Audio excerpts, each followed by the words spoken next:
صلہ رحمی میں جو سب سے پہلا جو سٹیپ آتا ہے جس میں جو ہستیاں آتی ہیں وہ ہیں والدین. والدین جو سب سے جو قریبی ترین رشتہ ہے انسان کا، جو خونی رشتہ ہے، وہ ہے والدین کا. والدین کے بارے میں کل اس پر موضوع کے اوپر جو ہے وہ مفصل گفتگو ہو چکی ہے، لہٰذا ہم جو ہے وہ آج کے موضوع کی طرف بڑھتے ہیں. اب یہاں پہ سوال یہ ہے کہ صلہ رحمی یعنی جو حسن سلوک ہے اپنے قریبی رشتہ داروں سے، اس کی کم سے کم مقدار کیا ہے؟ ٹھیک ہے، ہم یہاں سے شروع کرتے ہیں. اس کی کم سے کم مقدار کیا ہے؟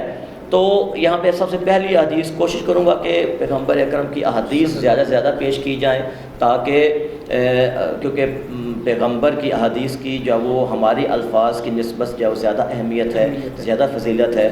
ماہ مبارک کا مہینہ بھی ہے، تو ہم احادیث کو جو ہے وہ میں زیادہ کوٹ کروں گا، چاہے کہ میں اپنے الفاظ اس میں زیادہ جو ہے وہ شامل کروں. سب سے پہلی حدیث مبارکہ ہے کہ سے نقل ہوا ہے کہ پیغمبر نے ارشاد فرمایا، صلہ رحم کرو حتیٰ ایک سلام کے ذریعے ہی کیوں نہ. اللہ اکبر، ماشاءاللہ. یعنی آپ جو ہے وہ آپ کے قریب سے جو آپ کا کوئی رشتہ دار گزر گیا ہے تو سلام کرنا بھی صلہ رحمی میں آ جاتا ہے. ٹھیک ہے، آپ جو ہے وہ اگر اس کے بعد ان دو رشتوں کے علاوہ جو ہے وہ ایک اور قسم بھی ہے، جو ہے وہ دینی جو برادری ہے، جو دینی بھائی ہیں، جو آپ کے مسلمان بھائی ہیں، ان کے ساتھ بھی صلہ رحمی جو ہے وہ اسلام کے اندر جو ہے وہ اس کی احادیث موجود ہیں. لہٰذا چاہے وہ مومن ہو، چاہے وہ آپ کا قریبی رشتہ دار ہو، چاہے آپ کا وہ سببی رشتہ دار ہو، جو کم سے کم جو اس کا حد ہے صلہ رحمی کو، وہ ہے سلام کرنا. اس کے بعد ایک اور حدیث میں یہ ہے کہ صلہ رحمی میں یہ ہے کہ اگر آپ اچھائی نہیں کر سکتے تو اپنے رشتہ داروں کو اذیت نہ پہنچائیں، اپنے رشتہ داروں کو اذیت نہ پہنچائے. اگرچہ دیکھا یہ گیا ہے کہ ہمارے جو فیملی سسٹم ہے، جو رشتہ داری ہے، اس میں زبان سے تو ہم بہت زیادہ اذیت پہنچاتے ہیں. بعض کا جو وہ یہ ہاتھا پائی تک، حتیٰ کہ آپ نے ٹیلی ویژن میں خبروں میں سنا ہوگا کہ قریبی رشتہ داری اور آپ گھریلو تنازع کی وجہ سے جو ہے وہ ماں نے اولاد کو مار دیا، باپ نے اولاد کو مار دیا، چچا نے جو ہے وہ اپنے بھتیجوں کو مار دیا. یہ ہمارے معاشرے کی جو ہے وہ یہ سمجھنے کہ ایک تاریخ جو ہے وہ پہلو ہے کہ جو ہمارے معاشرے میں پایا جاتا ہے. کہنے کو تو ہم مسلمان ہیں، لیکن مسلمان انسان تب بتا ہے، آپ خود بہتر جانتے ہیں کہ مسلمان وہ ہے کہ جس کے ہاتھ اور زبان سے دوسرا مسلمان جو ہے وہ محفوظ رہے. بالکل. اس کا مطلب یہ کہ اگر میری زبان سے، میرے ہاتھ سے دوسرا مسلمان محفوظ نہیں ہے، اس کا مطلب کیا بنتا ہے؟ اس کا مطلب یہ بنتا ہے کہ میں اسلام کے دائرے سے خارج ہوں. اس کا یہ نا، جب رسول خدا صلی اللہ علیہ وآلہ وسلم نے فرما دیا کہ مسلمان وہ ہے کہ جیسے دوسرے مسلمان جب وہ محفوظ رہے، جب محفوظ نہیں ہے تو وہ شرط پوری نہیں ہو رہی، تو پھر آپ دائرہ اسلام میں نہیں ہیں. ٹھیک ہے، لہٰذا ہم ان شرطوں کے اوپر کبھی غور کریں. ان جو احادیث مبارکہ ہیں، اگر ان کے اوپر ہم غور کریں تو یقین کریں ہماری زندگی جو ہے وہ بدل سکتی ہے. اس کے بعد اچھا، یہاں تک تو یہ ہے. بعض کا لڑائی ہوتی ہے، لڑائی میں یہ کہ ایک بندہ جب وہ زیادتی کر رہا ہے، اب دوسرا بندہ جب وہ کیا کرے. اسلام کیا کہتا ہے اس بارے میں؟ یعنی اگر آپ نے جو میرے ساتھ قطع تعلقی کی ہے، اگر آپ نے میرے ساتھ صلہ رحمی نہیں کی، تو آیا میرا بھی یہی حق بنتا ہے کہ میں اینٹ کا جواب پتھر سے دوں یا کوئی اور ہے؟ یہاں پہ پھر میں حدیث رسول خدا صلی اللہ علیہ وسلم جو نقل کرنے کی سعادت حاصل کروں. معصوم فرماتے ہیں، لا تقطع رحمک و ان قطعت کا، فرماتے ہیں کہ قطع رحمی نہ کرو اگرچہ انہوں نے تمہارے ساتھ قطع رحمی کیوں نہ کی ہو. اگر ایک بندہ، ایک رشتہ دار جو ہے وہ آپ سے قطع رحمی کر رہا ہے تو اس کا مطلب یہ نہیں کہ آپ بھی اس کے مقابلے میں قطع رحمی کریں، بلکہ آپ اس سے حسن سلوک کریں. یہاں پہ ایک جو چھوٹی سی مثال دینا چاہوں گا کہ ہم نے دوسری تیسری جماعت میں یہ واقعہ پڑھا کہ پیغمبر جو ہے وہ ایک جگہ سے جاتے تھے، ایک کافر خاتون جو ہے ان کے اوپر کوڑا پھینکتی تھی، اور بھی راستے موجود تھے، لیکن پیغمبر نے اسی راستے کو انتخاب کیا. کچھ عرصہ بعد وہ کوڑا، ایک دن کیا ہوا، وہ کوڑا پھینکنا اس نے نہیں آئی، وہ دیکھا کہ آج وہ خاتون نہیں ہے، تو اس کے گھر گئے کہ ہاں آج خیریت تو ہے کہ تم نے کوڑا نہیں پھینکا. یعنی ہمارے نبی کی سیرت جو ہے وہ کیسی ہے اور ہم جو ہے وہ کس طرح جو زندگی گزار رہے ہیں. پھر کیا کیا، حتیٰ کہ بجائے اس کے کہ اس کو برا بھلا کہتے، بجائے اس کے کہ اس کو جو ہے وہ مارتے پیٹتے، نعوذ باللہ، پیغمبر کی یہ شان نہیں ہے، اللہ کے رسول ہیں، اللہ کی طرف سے بھیجے ہوئے ہیں. اب کیا ہے جی، اس کے گھر کی صفائی کر رہے ہیں، اس کی احوال پرسی کر رہے ہیں، تو اب اس کا فائدہ کیا ہوا؟ جی جی جو میں نقطہ جہاں سے میں نے شروع کیا تھا اسی نقطے پر واپس آؤں گا. اس کا فائدہ یہ ہوا کہ اس کافرہ خاتون نے اسلام قبول کر لیا. اللہ اکبر، ماشاء اللہ. جب ایک شخص آپ سے قطع رحمی کر رہا ہے، قطع تعلقی کر رہا ہے، اور آپ اس کے ساتھ حسن سلوک کر رہے ہیں، آج نہیں تو کل جو ہے وہ بھی آپ کے ساتھ حسن سلوک کرے گا. ماشاء اللہ. اسلام کی تعلیم یہ ہے، اسلام ہمیں یہ سکھاتا ہے. بالکل ٹھیک. ناظرین اکرام، ہماری گفتگو ہو رہی ہے صلہ رحمی پر، اور ماشاءاللہ سے قبلہ بڑے اچھے اور بڑی ڈیٹیل کے ساتھ جو ہے وہ صلہ رحمی کے بارے میں احادیث سے ہمیں منور کر رہے ہیں. یہاں وقت ہوا ہے وقفے کا، وقفے کے بعد ملتے ہیں اور انشاءاللہ مزید اس پہ گفتگو ہوتی ہے.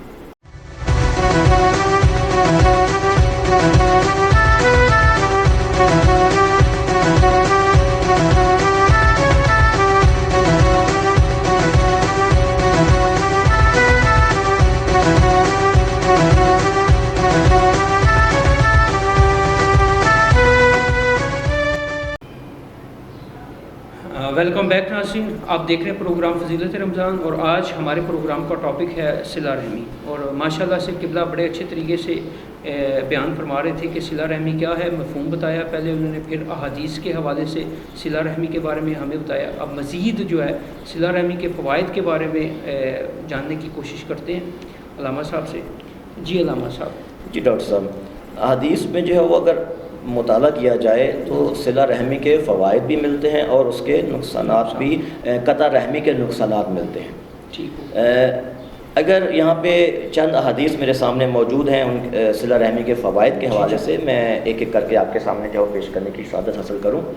کہ حدیث نبوی ہے کہ نقل ہوا ہے جو آپ نے ارشاد فرمایا، صلۃ الرحم تعمر الدیار و تزید فی الاعمار و ان کان اہلها غیر اخیار. یہ حدیث بہت ہی خوبصورت ہے اور اس کے اندر جو ہے وہ انتہائی دقت اور جو ہے اس کو سمجھنے کی ضرورت ہے. اللہ. سب سے جو پہلا فائدہ ہے صلہ رحمی کا، جی پیغمبر اکرم ارشاد فرماتے ہیں کہ صلہ رحمی کا پہلا فائدہ یہ ہے کہ جس علاقے میں صلہ رحمی ہوتی ہو، صلہ رحمی شہروں کو آباد کرتی ہے. اللہ اکبر، اللہ اکبر، سبحان اللہ. صلہ رحمی شہروں کو آباد کرتی ہے، وہاں رہنے والے لوگوں کی زندگیوں میں اضافے کا موجب بنتی ہے، عمروں میں اضافے کا سبب بنتی ہے. اب یہاں پہ جو آخری نقطہ یہ قابل غور ہے، فرماتے ہیں کہ اگرچہ صلہ رحمی کرنے والے لوگ نیک نہ بھی ہوں تب بھی جب وہ یہ دو نعمتیں خدا وہاں پہ نظر کرتے ہیں. اللہ اکبر، اللہ اکبر. اگر یہ مثال قبلہ یورپ کی لے لیں، یورپ میں دیکھیں نا، وہاں پہ جی جی جانوروں کے ساتھ روڈ سے، ناظرین کرام اکثر ہم ویڈیو دیکھتے ہیں، جی جی روڈ سے کوئی جانور گزرا ہے تو گاڑی رک جاتی ہے، جانور کو گزرنے دیتی ہے. اگر کوئی جانور زخمی ہوا ہوتا ہے تو اس کو وہ اٹھا کے جو ہے اس کو جو ہے فرسٹ ایڈ دیتے ہیں، اس کی دیکھ بھال کرتے ہیں. تو ہمارے یہاں پہ تو بالکل الٹ ہے ہمارا معاشرہ. وہاں جو معاشرہ ہے، انسانیت تو انسانیت، تو جو حیوانوں کے بھی حقوق ہیں. اللہ اکبر. حتیٰ کہ یہ سارے حقوق جو ہے وہ اسلام نے بیان کیے ہیں. ہمارا مذہب جو ہے وہ، جیسے کہ آپ نے جو ہے وہ ارشاد فرمایا کہ اگر کوئی جانور اگر سڑک کراس کر رہا ہے تو ہمارا مذہب کیا کہتا ہے؟ ہمارا مذہب یہ کہتا ہے کہ اگر سڑک پر، اگر راستے پہ کوئی کانٹا یا پتھر پر تو اسے ہٹاؤ، اس کے اوپر بھی ثواب ہے. اللہ اکبر. بے شک، بے شک. ٹھیک ہے، یعنی ہمارا دین جو ہے وہ دین حق کا ہے. ہمارا دین اسلام جو ہے وہ مذہب جو ہے وہ آخری مذہب ہے، یعنی جو قیامت تک جو ہے وہ قائم و دائم رہے گا. ٹھیک ہے، اور جو شریعت پیغمبر نے اکرم نے بیان فرمائی وہ قیامت تک چلے گی. تو یہاں پہ تین چیزیں بیان کی ہیں. پہلی چیز، جو صلہ رحم کرتے ہیں وہ ان شہروں کی جو وہ آبادی ہے وہ، یعنی وہ شہر آباد ہو جاتے ہیں. یعنی جو صلہ رحم نہیں کریں گے وہ شہر آباد نہیں ہوں گے، ان کی زندگیوں میں اضافہ نہیں ہوگا. اور کیا ہوگا؟ اگرچہ اس میں نیک لوگ بھی ہوں. ہاں جی. اگر اس بالکل حدیث مبارکہ بالکل برعکس دیکھا جائے نا، جی جی، کہا گیا کہ اگر اس علاقے میں معاشرے میں نیک لوگ نہیں رہتے پھر بھی جب ان کے اوپر رحمت ہوگی ان کو یہ دو فائدے پہنچیں گے. لیکن اگر جس معاشرے میں صلہ رحمی نہیں ہے اپنے قریبی رشتہ داروں اور اپنے جو بھائیوں دینی جو ان کی برادری ہے ان کے ساتھ جب وہ صلہ رحمی نہیں ہے تو اگرچہ وہ نماز روزہ ہی نیک لوگ کیا کرتے ہیں نماز روزہ پڑھتے ہیں نا, اگرچہ وہ نماز روزہ ہی کیوں نہ پڑھتے ہوں تب بھی جو وہ ان کے لیے یہ دو چیزیں نہیں ہیں, یہ خدا نے قانون بنا دی ہے. ایک اور حدیث کہ جس میں صلہ رحمی کے فوائد بیان کیے گئے ہیں, حدیث میں ہے کہ صلۃ الارحام میں تزکی الاعمال, صلہ رحمی جو کیا کرتی ہے اموال میں اضافے کا موجب بنتی ہے. ٹھیک ہے جی, صلہ رحمی پہلے جو نقطہ ہے صلہ رحمی مال کو پاک کرتی ہے, تزکیہ کرتی ہے, اس کے بعد وَتُنْمِ الْأَمْوَالِ مال کو زیادہ کرتی ہے. ہم لوگ جب وہ کیا کرتے ہیں جی ہمارے رزق میں کمی ہے, میں خصوصاً جب اپنے ناظرین کرام کے لیے عرض کرنا چاہوں گا کہ ہم لوگ جب وہ رزق میں کمی ہے جی فلاں کسی پیر کے پاس جائیں, ہم لوگ ایسے کرتے ہیں. ہمارا جو معاشرہ جو ہمارا کلچر ہے وہ یہ جو دیکھنے میں آئے وہ میں آپ کے سامنے بیان کروں. ہاں کسی پیر کے پاس جائیں, کسی جب وہ مثلاً طویل دھاگے کے پاس جائیں, کسی جب فلاں کے پاس جائیں فلاں. جب خدا نے ایک آسان رستہ ہمیں بتا دیا ہے کہ یہ کام کرو گے تو تمہاری زندگی میں بھی اضافہ ہوگا, تمہارا مال بھی پاک ہوگا اور تمہارے مال میں اضافہ بھی ہوگا, کچھ کرنا بھی نہیں پڑے گا. وہ جو آپ پیسے تعویذ دھاگے والوں کو دے رہے ہیں, وہ جو آپ منت اور چڑھاوا چڑھا رہے ہیں, وہ بھی اس سے بھی آپ کی جان چھوٹ جائے گی. ٹھیک ہے, اور اکثر جو ہمارے معاشرے میں بیٹھے ہوئے ہیں وہ کوئی اتھینٹک تو نہیں, ڈبے پیر ہیں سارے, دو نمبری ہے. آپ نے کلمہ ان سے سن لے, پہلا کلمہ بھی ان کو نہیں آتا ہوگا, کوئی صورت سن لے وہ نہیں آتی ہوگی, صوم و صلات کے پابند نہیں ہے, شریعت کا پتہ ہی نہیں ہے, بس ویسے ڈنڈورا پیٹا ہوا ہے. میڈیا کے میں اکثر جب آپ ان کو ایکسپوز ہوتے دیکھیں گے کہ یہ فلاں پیر ہے اور فلاں اس کے یہ کارنامے ہیں, تو لہٰذا ان چیزوں سے اپنے ناظرین سے گزارش کروں ان چیزوں سے بچیے. جو راستہ اللہ اور اللہ کے رسول نے بیان فرمایا تو ہم اسی راستے پہ کیوں نہیں چلتے؟ یہ اس وجہ سے کہ ہماری ایمان کی کمزوری. جب ہمارا ایمان جب وہ کامل ہو جائے گا, جب ہمارا ایمان پختہ ہو جائے گا تو صلہ رحمی کریں. اس کے کیا فائدے ہیں؟ آپ کا مال پاک ہوگا, اس میں برکت ہوگی. دوسرا فائدہ یہ ہے کہ اس مال میں اضافہ ہوگا, بلائیں دور ہوں گی. اس حدیث کے مطابق بلائیں دور ہوں گی اور روز قیامت حساب کتاب میں آسانی. اللہ اکبر, اللہ ماشاءاللہ. کام ایک ہے, اس کے فائدے جو ہے وہ 4 بلکہ 5واں فائدہ یہ ہے کہ آپ کی عمر بھی اضافہ ہو جائے گا, آپ کی عمر بھی طولانی ہو جائے گی. یہ 5 جو ہے وہ آپ کو نعمتیں خداوند متعال. فقط کیا ہے, اگر قریبی رشتہ دار آپ کے پاس سے گزر ہے اس کو سلام کر دیں, یہ 5 نعمتیں جو ہے خداوند متعال آپ کو عطا فرمائے. یعنی کتنا آسان ہے ہمارا مذہب, کتنا دین جو ہے وہ دین کے اندر کتنی آسانی کی گئی ہے. لیکن ہم اس آسان, کیونکہ ہمارا مطالعہ نہیں ہے, کیونکہ ہم علماء کی بات سنتے نہیں ہیں. جب علماء سے دور ہوں گے, جب دین سے دور ہوں گے تو ہمیں یہ باتیں کون بتائے گا؟ ٹھیک ہے, عام آدمی یہ باتیں نہیں بتا سکتا. تو ناظرین کرام, یہاں پہ میں آپ لوگوں سے ایک بات کہنا چاہوں گا کہ ہمیں جو علماء دین سے جو ہے وہ دوستی کرنی ہوگی, ان کی صحبت میں بیٹھنا ہوگا, ان سے سیکھنا ہوگا. اس میں ہی ہماری بھلائی ہے, نہ کہ اس میں کہ ہم جو ہے ان سے قطع کلامی کر لیں, ان سے دور ہوں. نقصان ہمارا خود کا ہے. اس لیے ہمیں چاہیے کہ ہم جو ہے علماء دین سے جو ہے وہ دوستی کریں, ان کی صحبت اختیار کریں, ان کی محفلوں میں جائیں, ان کی جو درس دیتے ہیں وہاں پہ جائیں, ان سے ملیں اور یہ چیزیں سیکھیں. اور میں اکثر بات کرتا ہوتا ہوں, دنیا کو قبلہ حاصل کرنے کے لیے ہم صبح سے لے کے شام تک محنت کرتے ہیں, اور جو دنیا جو ہے ادھر ہی رہ جانی ہے, ہمارے ساتھ نہیں جانی. اور دین جو ہے اس کے سیکھنے کے لیے ہم محنت نہیں کرتے. وہ ہمیں ایسا ہوتا ہے کہ چھو منتر ہوگا تو ہماری زندگیوں میں جو ہے دین آ جائے گا. ہم شارٹ کٹ کی تلاش میں ہیں کہ ہمیں شارٹ کٹ ملے, ہمیں جنت بھی مل جائے, سب کچھ مل جائے, رزق بھی مل جائے, سارا کچھ, ہماری مشکلات ساری آسان ہو جائیں. لیکن یہ اتنا آسان نہیں ہے. آسان ہے بھی, آسان نہیں بھی ہے. لیکن اس کے لیے پریکٹیکل ہونا پڑے گا, عمل کرنا پڑے گا, عملی زندگی کو جو ہے وہ لاگو کرنا پڑے گا اپنے اوپر. زبانی کلامی جو باتیں ہیں وہ نہیں. اب مزید جی ایک اور حدیث یہاں پہ میرے سامنے موجود ہے. یہ 5 چیزیں جو نعمتیں ہیں, فقط اگر آپ صلہ رحمی کرتے ہیں, اس کا جو کم ترین مقام میں نے بیان کیا, کم ترین درجہ ہے, وہ ایک سلام سے بھی آپ صلہ رحمی کر سکتے ہیں. ٹھیک. اور یہاں پہ ایک حدیث نبی میرے سامنے موجود ہے کہ فرمایا کہ الصدقہ بے عشرہ, صدقہ جو ہے وہ 10 نیکیاں دیتا ہے. اگر آپ جو ہے وہ کسی غریب کو کسی مسکین کو صدقہ دیتے ہیں تو 10 نیکیاں آپ کی جو ہے وہ نامہ اعمال میں لکھی جائیں گی. آپ اگر کسی کو قرض دیتے ہیں تو قرض کے بدلے میں جو آپ کو 18 نیکیاں دی جائیں گی. آج کل جو ہے وہ کوئی قرض اگر کوئی غلطی سے دے بھی دے تو اس کو قرض کو واپس ملنا بہت مشکل ہو گیا ہے. یعنی جہاں پہ قرض دینے کا ثواب ہے تو قرض ٹائم پر واپس کرنے کا بھی ثواب ہے. دونوں طرف جو ہے دونوں طرف سے ہے. ٹھیک ہے. اگر آج کل تو کہا جاتا ہے کہ جی اگر قرض واپس ہو جائے تو اس جو قرض دار کا شکریہ ادا کریں کہ آپ نے جو میرا قرض واپس کیا. اس کے بعد 20 نیکیاں دینی بھائی جو رشتہ دار نہیں ہیں، جو دینی آپ کے بھائی ہیں، ان کے ساتھ صلہ رحمی کرنے میں خداوند متعال آپ کو 20 نیکیاں دے گا. لیکن جب آپ قریبی رشتہ داروں کے ساتھ نیکی کرتے ہیں تو حدیث بتاتی ہے کہ 24 نیکیاں آپ کے نامہ اعمال میں لکھی جائیں گی. یعنی کیا مطلب؟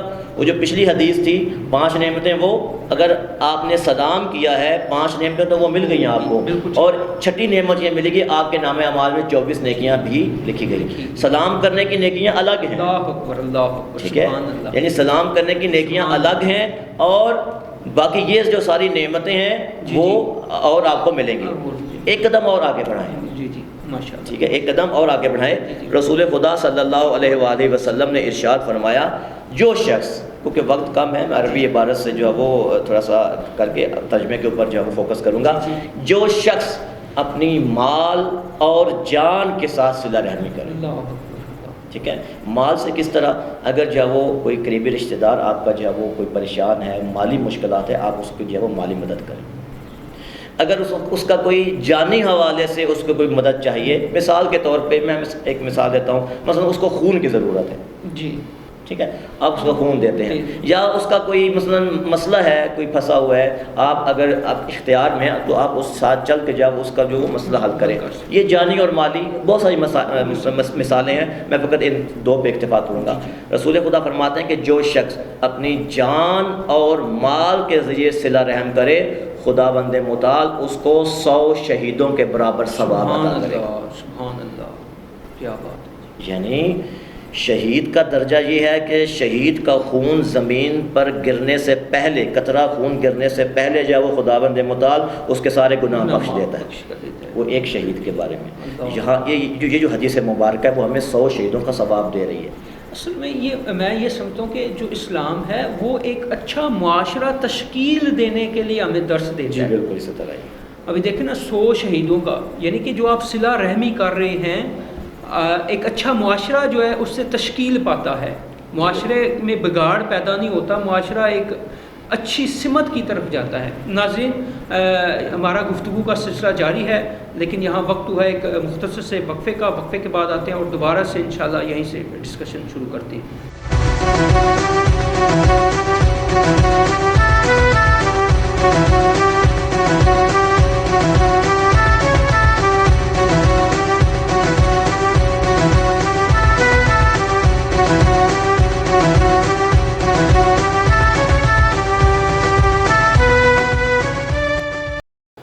ویلکم بیک ناظرین، آپ دیکھ رہے ہیں پروگرام فضیلت رمضان، اور آج ہمارے پروگرام کا موضوع ہے صلہ رحمی.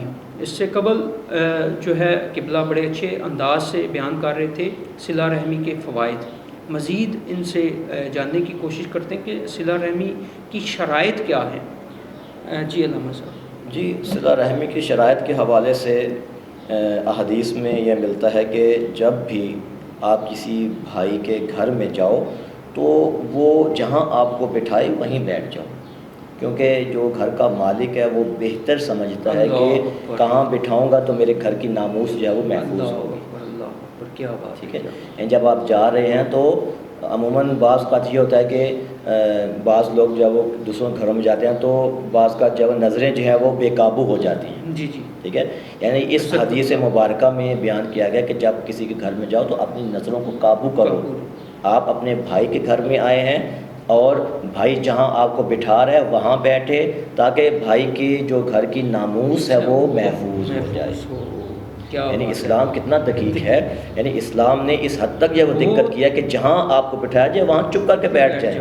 ایسا نہ ہو کہ آپ کی نظریں جو بے قابو ہو جائیں اور جو وہ اور اس کی جو ناموس کے اوپر حرف آئے یا نظر پڑے. پھر ایک اور جو ہے وہ حدیث مبارکہ کا جو مفہوم میں آپ کے سامنے عرض کرنا چاہوں گا، کیونکہ وقت میں اتنی گنجائش نہیں ہے کہ میں تفصیل سے بیان کروں، کہ جب کوئی مومن، جب کوئی آپ کا بھائی آپ کو کھانے پر بلائے، جی دعوت دے، اگر ایک بندے کی دعوت ہے تو ایک بندہ ہی جائے، ایسا نہ ہو کہ آپ جاؤ اپنے بچوں کو یا اپنی جو فیملی کو ساتھ لے جائیں۔ ہمارے معاشرے میں اکثر دیکھا گیا نا، یعنی شادی بیاہ پہ اکثر بلاتے ہیں ایک کو یا دو کو، جی وہ 8-8 10-10 لوگ چلے جاتے ہیں۔ جب تم کو کوئی کھانا، حدیث کے الفاظ ہیں، کوئی کھانا کھانے پہ بلائے تو اپنے بچے کو ساتھ نہ لے جاؤ، اپنے بچے کو ساتھ نہ لے جاؤ۔ اگر تم نے ایسا کیا تو تم یہ فعل حرام کرو گے اور تم غاصب جو ہے وہ بن کے اس کے گھر میں جاؤ گے، ٹھیک ہے؟ تو لہٰذا اس حوالے سے جب ہمیں احتیاط برتنی چاہیے کہ جتنی دعوت دی گئی ہے اور جہاں اگر بٹھایا جائے تو وہاں بیٹھیں، یعنی یہ شرائط میں سے یہ شرائط ہے۔ اگر جو وہ اس کے بعد عموماً ہمارے معاشرے میں یہ مشہور ہے کہ 3 دن مہمان جو ہوتا ہے، 3 دن کے بعد جو ہے وہ گھر کے افراد میں، ایسے ہی جو ہے وہ حدیث میں ہے کہ مہمان کی 2 دن پہ پذیرائی کی جائے، تیسرے دن جو ہے وہ یا تیسری رات جو ہے وہ گھر والوں کے ساتھ اس کا شمار ہوتا جائے گا، اور جو چیز اسے پیش کی جائے تو وہ اسی سے ہی اپنا جو پیٹ بھرے، ایسا نہ ہو کہ جو وہ اس کے لیے تیسرے دن بھی جو وہ بندوبست کیا جائے، یعنی دیکھیں پھر اسلام کی بات آ رہی ہے۔ اسلام نے کتنی دقیق نکات کی طرف جو توجہ دی ہے کہ ایسا نہ ہو کہ اگر وہ میزبان ہے تو وہ میزبان کے اوپر بوجھ نہ ہو۔ بالکل ٹھیک ہو گیا۔ جہاں پہ مہمان کی بہت اچھی خاطر تواضع کی کے بارے میں احادیث ملتی ہیں، جناب ابراہیم کے واقعات ملتے ہیں کہ جناب ابراہیم جو مہمان نواز تھے، جب بھی کوئی مہمان آتا تو اس کو اچھے طریقے سے جو پذیرائی کرتے تھے۔ وہاں یہ بھی ملتا ہے کہ اگر 3 دن یا 3 دن سے زیادہ ہو جاتے ہیں تو جو دیا جائے وہ اس کے اوپر صبر و شکر کر کے جو وہ کھا لے۔ اس کے بعد پھر یہ ایک اور حدیث میں ملتا ہے کہ جو تیسرے دن اس کو دیا جائے گا، پہلے 2 دن جو دیا جا رہا ہے وہ مہمانی اور میزبانی کے زمرے میں آئے گا، اس کی خاطر تواضع میں۔ جو تیسرے دن یا تیسرے دن سے زیادہ دیا جائے گا پھر فرمایا کہ یہ صدقے کے طور پہ جو ہے وہ استعمال ہوگا، یعنی یہ جو آپ اضافی اس کو دے رہے ہیں، کیونکہ 3 دن کے بعد مہمان نہیں ہے، آپ کے گھر کے افراد کا حصہ بن چکا ہے۔ جب حصہ بن چکا ہے لہٰذا کیونکہ آپ کی جو قوت ہے، یعنی جو مالی قوت ہے، استطاعت ہے، وہ شاید آپ کے اپنے گھر والوں تک محدود ہو، آپ جب وہ اضافی افورڈ نہیں کر سکتے۔ اب یہاں پہ جو حدیث ہے کہ جو آپ اضافی دے رہے ہیں تو وہ صدقہ ہوگا، خدا کی راہ میں آپ صدقہ دے رہے ہیں۔ تو اس حوالے سے یہاں پہ ایک بہت پیاری حدیث تھی دوسروں کے کھانا کھلانے کے حوالے سے کہ امیر المومنین علی ابن ابی طالب ارشاد فرماتے ہیں کہ قوت الاجساد الطعام و قوت الارواح الاطعام۔ بہت پیاری حدیث ہے کہ امیر المومنین ارشاد فرماتے ہیں کہ جو تم غذا کھا رہے ہو وہ اس سے تمہارے جسم کو قوت ملے گی۔ بالکل ٹھیک ہو گیا۔ جو ہم خوراک استعمال کر رہے ہیں اس سے ہمارے جسم کو قوت بخشے گی، قوت جو ملے گی تاکہ ہم اپنے جو روزمرہ کے کام کر لیں۔ لیکن جو دوسروں کو کھانا کھلانا ہے وہ تمہارے روح کی غذا ہے۔ اللہ اکبر، اللہ اکبر، سبحان اللہ۔ یعنی عام جو خوراک ہے، ظاہری جو ہے، جو تم خود کھا رہے ہو، جو تمہارے جسم کا حصہ بن رہی ہے وہ ختم ہو جائے گی، وہ تمہارے جسم کی غذا ہے۔ لیکن جو تمہارے روح کی غذا ہے وہ دوسروں کو کھانا کھلانا ہے۔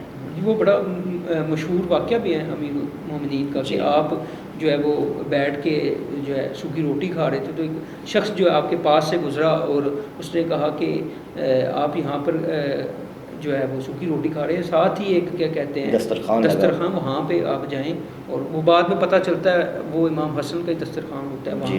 تو دیکھیں کہ اس حدیث پہ آپ کتنے اس پہ عمل کر رہے ہیں جی کہ دسترخوان لوگوں کے لیے ہے، وہ اپنی روح کا سامان ہے، اور اپنے جسم کے لیے جو ہے معمولی سی سوکھی روٹی جو ہے اس سے۔ اور عموماً اکثر یہ دیکھا گیا ہے یہاں پہ روح کی غذا کے لفظ استعمال ہوا ہے حدیث مبارکہ میں کہ ہمارے معاشرے میں روح کی غذا کسے کہا جاتا ہے؟ استغفر اللہ۔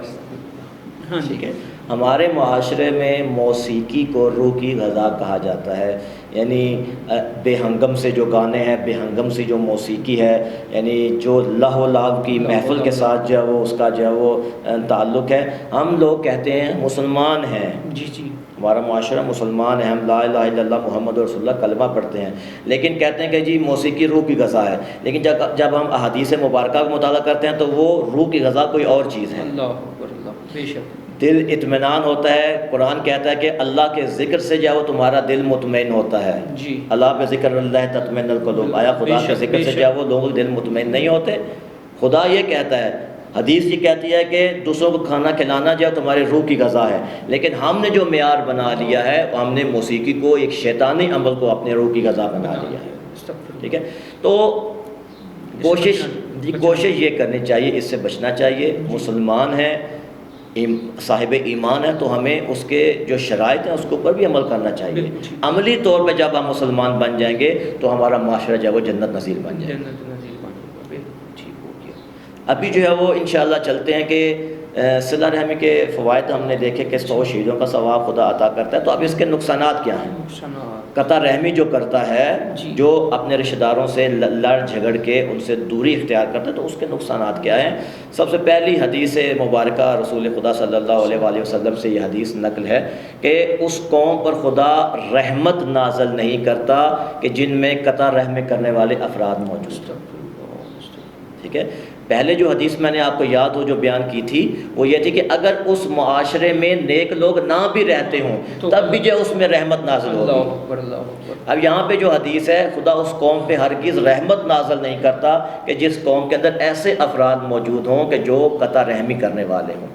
اس کے بعد ایک انتہائی اہم حدیث آپ کے سامنے بھی نقل کرنے کا شرف حاصل کر رہا ہوں کہ اس کے اوپر جو ہے وہ ناظرین کی توجہ کا بھی طالب ہوں کہ رسول خدا نے ارشاد فرمایا ثلاثۃ لا يدخلون الجنہ، 3 قسم کے لوگ جو ہے وہ جنت میں داخل نہیں ہوں گے. ہر بندے کی یہ تمنا ہے، یہ خواہش ہے کہ ہمیں جنت ملے.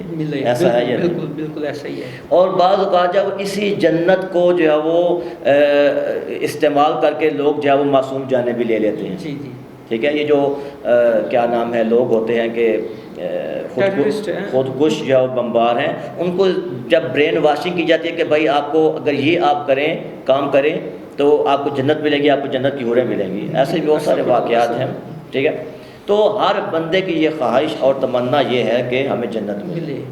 اگر بچے سے ہی پوچھ لیں، ہاں جی بیٹا آپ نے جنت میں جانا ہے، کہا کہ جی ہم جی میں جنت میں جاؤں. یعنی بچوں کے ہم سے سن کے بچے بھی جو ہے وہ اس چیز کے قائل ہوئے. لیکن رسول خدا ارشاد فرماتے ہیں کہ 3 قسم کے لوگ جنت میں نہیں جائیں گے، چاہے وہ مسلمان ہوں، چاہے وہ جو بھی ہوں، وہ جنت میں نہیں جائیں گے. پہلی قسم کا لوگ، پہلا جو گروہ ہے، ہمیشہ شراب پینے والا.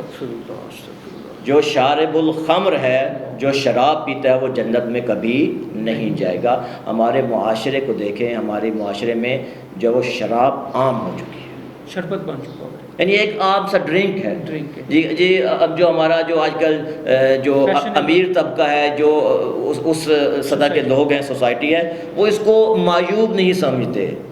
یعنی احادیث میں ملتا ہے کہ ایسا زمانہ، آخری زمانہ ایسا زمانہ آئے گا کہ جب برائیوں کو نیکی سمجھا جائے گا اور نیکیوں کو برائی سمجھا جائے گا. اور یہی آج کل ہمارے معاشرے کا حال ہے. لوگ کہتے ہیں کہ ڈرنک، یعنی جب حتیٰ کہ اسلام نے اس حد تک منع فرمایا ہے کہ جس ٹیبل کے اوپر، جس دسترخوان کے اوپر شراب موجود ہو، وہ اس دسترخوان کے اوپر بیٹھنا بھی حرام ہے. یعنی اگرچہ آپ نے اس کو پینا نہیں ہے لیکن وہاں بیٹھنا بھی حرام ہے. انگور کی کاشت اس نیت سے کی جائے وہ بھی حرام ہے. اگر وہ جو حمل کرنے والا ہے، جو اس سامان کو ایک جگہ سے دوسری جگہ اپنی گاڑی میں منتقل کرنے والا ہے، اگر یہ نیت یا کہ اسے شراب بنائی جائے گی تو وہ بھی حرام ہے. یعنی جو چیزیں اس کے ساتھ منسلک ہوں گی، چاہے کاروباری کے حوالے سے، چاہے وہ بنانے کے حوالے سے، بیچنے کے حوالے سے، پینے کے حوالے سے، حتیٰ دسترخوان کے اوپر بیٹھنے کے حوالے سے بھی اسلام نے اس کو منع فرمایا ہے.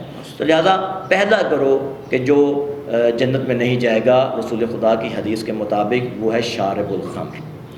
دوسرا طبقہ جو ہے وہ ہے جادوگر. جادوگر بھی جنت میں نہیں جائیں گے.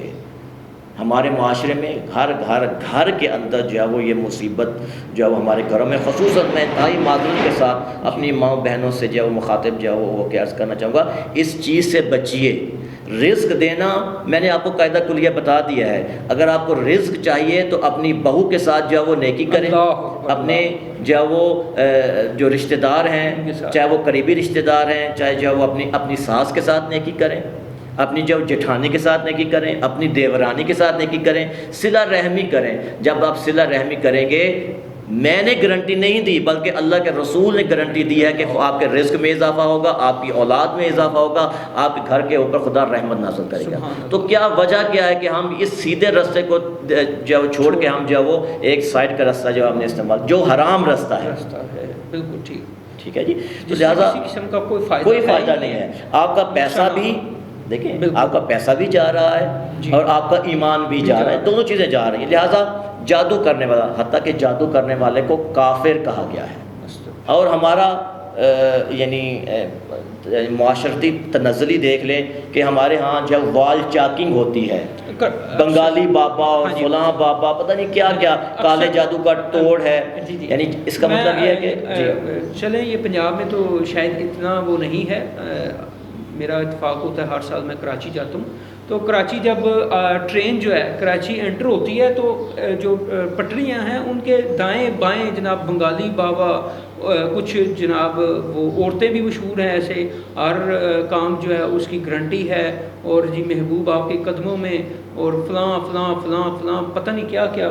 اور جو کچے ذہن کے مسلمان ہیں وہ تو پھر ان کی طرف جو ہے وہ اٹیکٹ ہو جاتے ہیں، ان کے پاس جاتے ہیں۔ اس چیز سے بچنا چاہیے، اور یہاں پہ میں جو ہے اپنی حکومت اس سے بھی ایک ریکویسٹ کروں گا کہ اس کے اوپر بھی کوئی قانون بنایا جائے، یہ ان لوگوں کو کھلے عام چھٹی نہ دی جائے کہ آپ جناب اپنی ایڈورٹائزمنٹ کرتے رہیں، اپنا جناب آپ لوگوں میں لڑائی جھگڑے جو ہے وہ ڈلواتے رہیں، اور اس چیز پہ جو ہے وہ کیا کہتے ہیں حکومت کو بھی کوئی سٹیپ لینا چاہیے کہ ان لوگوں کی جو ہے پکڑ دکڑ کرے، انہیں ان چیز سے ایسے کام کرنے سے جو ہے منع کیا جائے۔